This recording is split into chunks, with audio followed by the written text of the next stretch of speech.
এভাবেই তোর ইউটিউব আরো অনেক দিন এগিয়ে যায়। ভালো আছে। ও বাজে মেয়ে না। 2000 years later. লাস্ট উইক যখন কলকাতা গেছিলাম তখন মাসির বাড়িতে গেছিলাম। আমরা কলকাতা একটা কাজের জন্য গেছিলাম বিশেষ করে, তাই ভাবলাম একটু মাসির বাড়ি থেকে ঘুরে আসি। আমার আমার মাসি আমাদের জন্য কত কিছু রান্না করেছে, আমার সব পছন্দের খাবার রান্না করেছে। দুপুরের খাওয়া সেরেই আমরা চলে গেছি আমাদের কাজের উদ্দেশ্যে, মানে যেই কাজের জন্য আমরা কলকাতায় এসেছিলাম। আমি জানো তো প্রায় 7 থেকে 8 বছর পর কলকাতা আসলাম, আর গাড়িতে যেতে যেতেই মা ভবতারিণী দক্ষিণেশ্বরের মন্দিরের চূড়া দেখতে পারলাম। দক্ষিণেশ্বরের মন্দির দেখতে পেয়ে খুব ভালো লাগলো।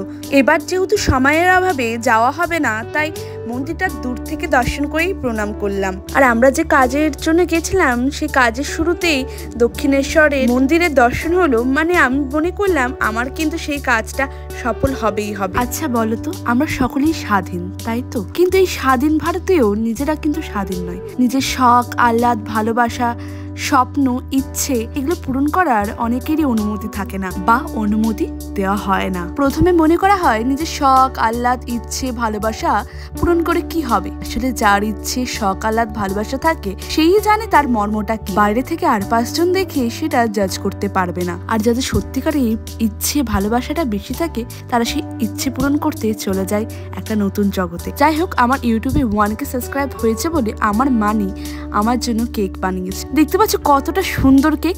আমার মানি যেহেতু খুব ভালো কেক বানাতে পারে, তাই মানির কাছে আমার একটা আবদার ছিল, আমাকে অবশ্যই কেক বানিয়ে খাওয়াতে হবে। আর মানি আমাকে এত সুন্দর কেক গিফট করে। এই দেখো মানি, আর এটা হচ্ছে আমার মানির মেয়ে। বহুদিন পর সবার সাথে দেখা করে বেশ ভালো লাগলো। আর দেখো মানিদেরকে আমি সবাইকে বললাম একটু হাই করে দাও আমার দর্শকদেরকে। তারপরে রাত্রেবেলা আমাদের সেলিব্রেশন হচ্ছে। আমরা যখন মাসির বাড়িতে আসলাম তখন মাসি কেক রেডি করে আমাকে সারপ্রাইজ দেয়। আর তোমরা যারা আমার ভিডিও দেখছো তোমরা অবশ্যই আমাকে সাপোর্ট করো, আশীর্বাদ করো, যাতে এইভাবেই নিজের স্বপ্নকে এগিয়ে নিয়ে যেতে পারি, এক কদম করে আরো জীবনে এগিয়ে যেতে পারি। আর তোমাদের সাপোর্ট ছাড়া আমি একদমই চলতে পারবো না। তাই তোমরা আমার ভ্লগগুলো যখন দেখো, কমেন্ট করো, আমার খুব ভালো লাগে। আর ইউটিউবে আমার পিয়াশ্রীস ফ্যাশন চ্যানেলটাকে সাবস্ক্রাইব করতে ভুলো না। আর কেকটা দেখতে এত সুন্দর ছিল, পুরো ইউটিউবের থিম ছিল। আর আমি একটা রেড কালারের টপ পরেছিলাম, পুরো মানিয়ে গেছিল। আর আমার ফেসের স্মাইলটা দেখে বুঝতে পারছো যে আমি কতটা খুশি। আর কেক কাটার পর মাকে সবার আগে কেক খাওয়ালাম, তারপর নিজে কেক খেলাম, তারপরে মানি, বুনু, দাদু, মেশো সবাইকে কেক খাওয়ালাম।